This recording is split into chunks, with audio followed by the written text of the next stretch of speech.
We're live! Finally, we were not able to get a signal out here. We're far at the end of our property. Hey everybody, I am Becky. You probably remember me from previous weeks.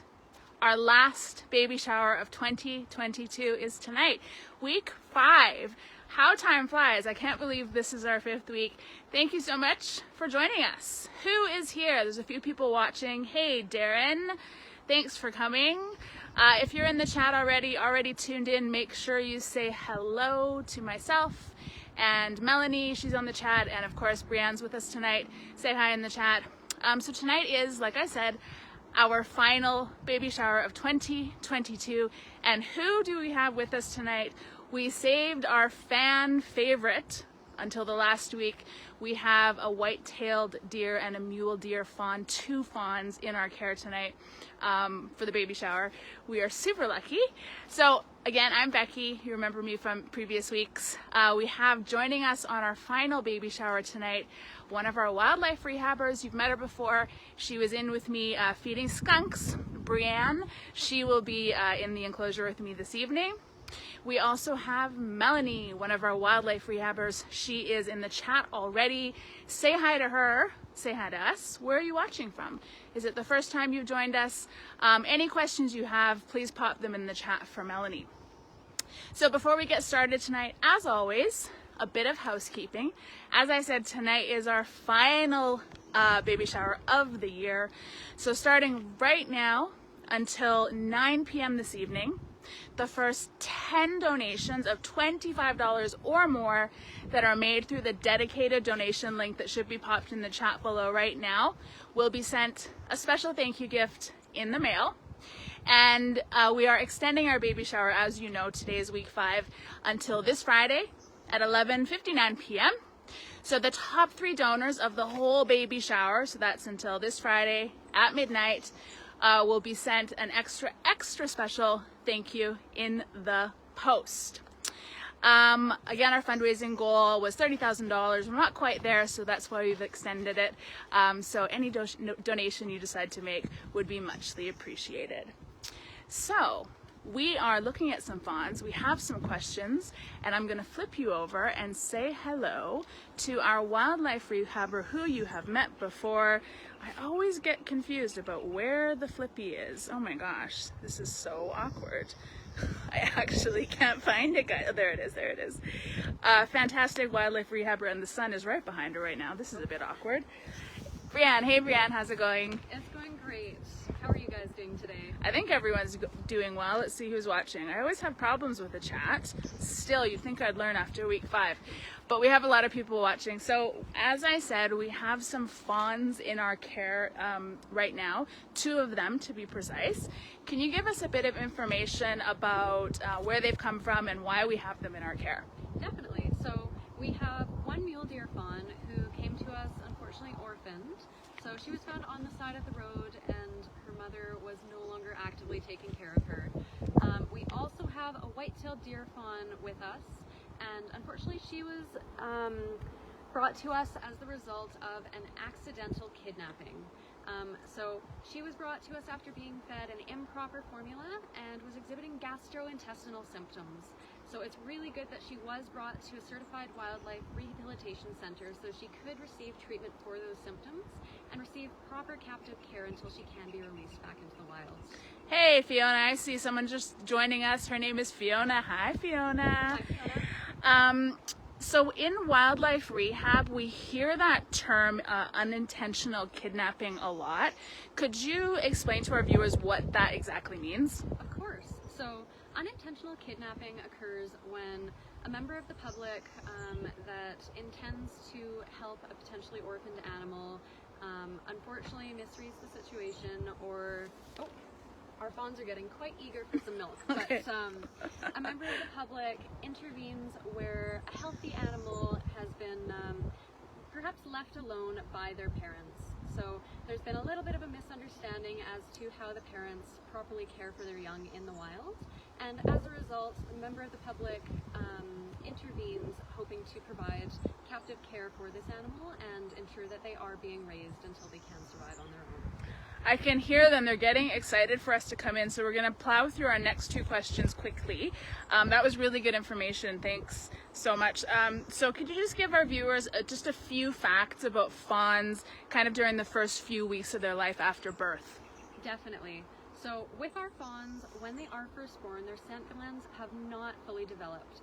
So that means that they have little to no scent. As a result of this, the mother will actually leave her fawns alone for long periods of time throughout the day to bring her own scent away from them. So this is an adaptive mechanism to try and protect these fawns from any predators that might be trying to smell them out. Our fawns have also developed behavioral adaptations like our freeze responses. So when they do have a perceived threat approach them, they will generally freeze where they have bedded down instead of running away like we're so used to seeing the adults run away from us. The last thing is with our fawns, they have excellent camouflage to help them blend right into their environment. So they have a nice russet coat with white spots that will help them blend right into these forested environments that we can find them in, as well as any tall grasses that they might be in. So with these fawns, they will be bedding down and trying to stay away from any potential predators for about 90% of the time. So it's really not uncommon to see these fawns just laying by themselves in the grass. Great. They are really hungry. So my final question to you before we go in is, what are we feeding them? So we feed a very specialized formula that really mimics the natural composition of a doe's milk in the wild. And we get this formula from a supplier down in the States, and it's highly specialized as deer have very sensitive gut flora. So we really need to make sure that we're feeding something appropriate. Awesome. And I'm just going to flip back to me just for 1 second. I figured that out quickly. So as every week when we go in to feed our wild patients, we keep our voices down. Actually, no voices at all. We're silent. And this, of course, is standard wildlife rehab protocol just to prevent the animals from getting stressed out or becoming like habituated to the sounds of our voices. So we're going to be in there for about 5 minutes, depending how hungry they are. But don't worry, Mel is in the chat right now, popping some super information. She's got lots of really good information to share with everyone tonight. If you have any questions, please make sure to pop them in the chat for Melanie. And we'll be back out in about 5 minutes with a little bit more information, a few more questions and answers to share with everyone. So here we go in to see our little cute guys.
Not even 5 minutes. Wow, they were starving. I have a whole bunch of questions after watching that feeding. That was my first time seeing them feed. And man, did they ever eat fast. I'm just gonna flip back over to you, Brienne. Definitely. So first question. Yeah. After they fed, Yes. you were doing something. Yes. that's What? correct. Tell me all about that. So with our fawns, their mothers would actually naturally stimulate them in the wild. So when they are this age, they will not be effectively urinating or defecating on their own. So they won't be able to pee or poo on their own.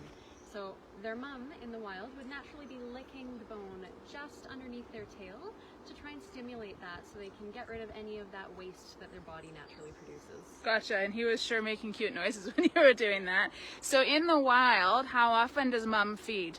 So mum will usually feed every few hours or so. So often mum will come back and feed her fawn usually 4 to 6 times per day. But again, that can vary between individuals.